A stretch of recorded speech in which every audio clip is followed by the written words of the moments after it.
जय हिंद दोस्तों, वंदे मातरम। देखा, मोदी जी ने टोपी नहीं पहना। जो बीजेपी के आईटी सेल वाले हैं ये फैलाने में लगे हुए हैं कि मोदी जी रमजान में गया, लेकिन देखा उनके द्वारा पहनाए जाने वाला टोपी नहीं पहना। एकदम हिंदू हृदय सम्राट हैं मोदी जी। मोदी जी, ये नहीं चलेगा। सौगात ए दिवाली, सौगात ए होली, सौगात ए नवरात्रि, सौगात ए शिवरात्रि और लास्ट में सौगात ए रमजान। हमारे टैक्स से इफ्तिकारी, हमारे टैक्स से हज यात्रा, ये सौतेला व्यवहार नहीं, शत्रु व्यवहार है मोदी जी हमारे साथ। लेकिन आप लोगों ने देखा कि पिछले बार जब इन्होंने एक नारा दिया था, सबका साथ, सबका विकास, सबका विश्वास, इनकी ये हालत हो गई थी कि अपनी सरकार बचाने में नाकाम हो गए थे। समर्थन लेके सरकार बनाना पड़ा। लेकिन इस बार इन्होंने यही शुरुआत कर दिया है, सौगाते नवरात। यह आपने आज तक सुना था? आपने आज तक नहीं सुना होगा और ना ही कहीं इतिहास में पढ़ा होगा कि सौगात ए नवरात ये मोदी जी की आईटी सेल ने शुरू कर दिया है। और मोदी जी ने, इनका एक दोहरा चरित्र नजर आ रहा है यहाँ पे। अभी देखिए, जैसे मोदी जी का जो है मुख्यमंत्री दिल्ली का रेखा गुप्ता, ये दिल्ली में इफ्तिकारी मना रहे हैं। अन्नामलाई तमिलनाडु में सेवैयां खा रहे हैं। सम्राट चौधरी बिहार में रमजान मना रहे हैं। और फिर ये बोलते हैं कि हम हिंदूवादी संगठन है, हमारे साथ आरएसएस है। किस हिसाब से हम माने कि ये हिंदूवादी संगठन है? ये आरएसएस जो है आज के डेट में आप देखते होंगे विपरीत दिशा में चल रहा है। लेकिन बीजेपी जो बोलती है कि हम आपसे के साथ खड़े हैं, लेकिन किस हिसाब से लग रहा है कि बीजेपी खड़ा है? कहीं ऐसा ना हो अगला इलेक्शन में सेम सौगाते रमजान के कारण, सौगाते नवरात्रा के कारण इनकी सीट जो है 200 से भी कम ना हो जाए। मैं तो ये बोलता हूं कि कहीं योगी जी इनके बीच में पिस तो नहीं रहे। योगी जी को इन्होंने फायर ब्रांड हिंदू नेता के रूप में तैयार कर रखा है उत्तर प्रदेश में।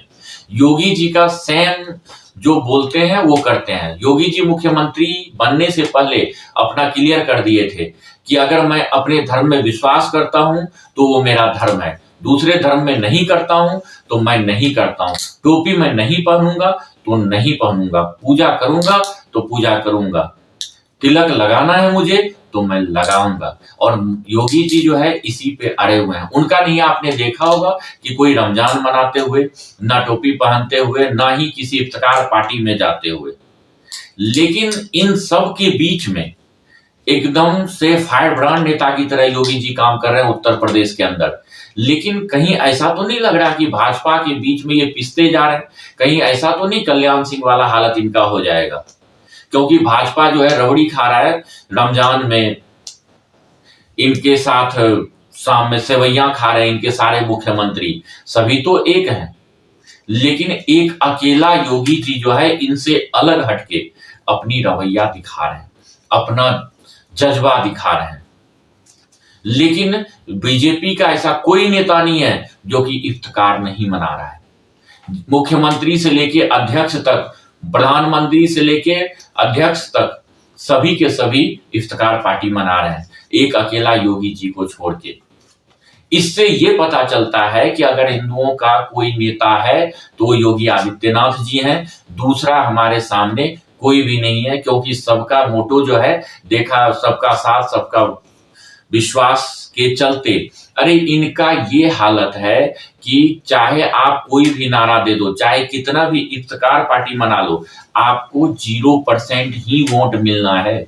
हाँ, आप गलत दर्शा दो कि मुझे इस बार 9% वो वोट मिला, 8% वोट मिला, लेकिन ये गलत फहमी है। ये फैलाने से आईटी सेल के द्वारा नहीं होगा।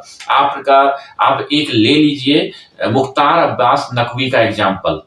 मुख्तार अब्बास नकवी जहां से खड़ा था, वहां से इनके परिवार में काफी सारे आदमी हैं, लेकिन इनको अब वोट जो गिनती उस गांव का अगर देखा जाए, जिस गांव के ये रहने वाले हैं, उस गांव से 4 या 5 वोट मिले थे इन्हें। इनके परिवार वाले इनको वोट नहीं दिए थे। क्यों? क्योंकि ये बीजेपी के साथ थे। ये जानते हुए भी मोदी जी अभी भी आप जो है सौगाते रमजान मना रहे हैं, सौगाते इफ्तिकार पार्टी मना रहे हैं, सेवैयां खा रहे हैं। और यहां तक कि अजमेर जो कि विष्णु भगवान का मंदिर है, पृथ्वीराज चौहान का गांव है वो, और वहां आप चादर चढ़ाने के लिए भेजते हैं हर साल। जहां की 100 लड़कियों के साथ रेप किया गया, वहां आप हर साल चादर चढ़ाते हैं। क्या है इसका मतलब?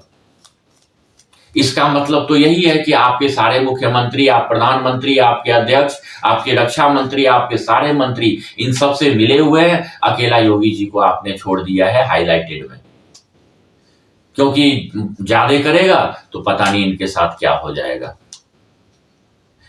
योगी जी का राजनीति जो है एक अलग ही तरीका है और मोदी जी का एक अलग तरीका है। मोदी जी हिंदुओं के टैक्स से मुसलमानों का घर बनवा रहे हैं, लेकिन योगी जी का सीधा स्टैंड है। जबकि पावर बहुत कम है योगी जी का, फिर भी वो अपना पावर का फुल यूज कर रहे हैं। ना गलत करेंगे ना होने देंगे, लेकिन हिंदुओं के टैक्स के पैसे से मोदी जी जो है घर बनवा रहे हैं। उत्तर प्रदेश के अंदर, देश के अंदर, किसी भी स्टेट के अंदर। हजारीबाग की घटना आपने 2 दिन पहले सुना ही होगा कि नवरात्रि, वहां का जो रामनवमी का जुलूस होता है, इंडिया का सबसे बेस्ट माना जाता है, उसमें पत्थरबाजी हो गया और ये कुछ भी नहीं कर पाए, अपने कार्यकर्ता के साथ तक खड़े नहीं है। ये क्या करते हैं ना, बजरंग दल और उसको खड़ा करके ना विश्व हिंदू परिषद हुआ, वो भी ज्यादा आदमी नहीं, फुल बहुमत से नहीं, 10-15 आदमी को भेजता है, हल्ला गुल्ला करवाता है, मीडिया का हेडलाइन बनवाता है कि ये दिखाने के लिए जनता कि हम आपके साथ खड़े हैं और हम जो गलत हुआ उसके विरोध में भी हैं। और फिर इन्हीं में से अगर इन पे एफआईआर होता है उस स्टेट में, इनको अंदर जाने दिया जाता है, इनके साथ खड़ा तक नहीं होता है। ये हालत है आज की डेट में बीजेपी का। मोदी जी को सिर्फ हिंदू के वोट के कारण 2014 में इनकी सरकार बनी थी, ये प्रधानमंत्री बने थे, लेकिन उसके बाद हमने चेंजिंग देखा। चेंजिंग में ये था कि पहले तो सबका साथ, सबका विकास, सबका विश्वास, और अब देखिए सौगात ए नवरात्रि। नवरात्रि में हिंदुओं को सौगात दिया जा रहा है मुसलमानों के उर्दू लफ्ज में। कितना बड़ा गलती है। और इनका आईटी सेल ये दर्शा रहा है कि देखा मोदी जी ने टोपी नहीं पहना। फिर आप बोलेंगे प्रिंस जी आप गलत बोल रहे हैं, आप मोदी जी को बदनाम कर रहे हैं। बदनाम मैं नहीं कर रहा हूं। आप देखिए इनको कि जब सौगाते दिवाली मनाया जा रहा है, इनके पोस्टरों में सौगाते होली मनाया जा रहा है, सौगाते रक्षा बंधन बचा है मनाने के लिए, अब सौगाते दीपावली मनाया जा रहा है और सौगाते रमजान मनाया जा रहा है। ये सब हो रहा है यहाँ पे, और हमारे ही टैक्स के पैसे से इफ्तिकार पार्टी हो रहा है, मदरसे बन रहे हैं, और यहाँ तक कि हज यात्रा हो रहा है। ये सौतेला व्यवहार नहीं हमारे साथ, ये हिंदुओं के साथ, ये जो है शत्रु व्यवहार है हिंदुओं के साथ बीजेपी की तरफ से।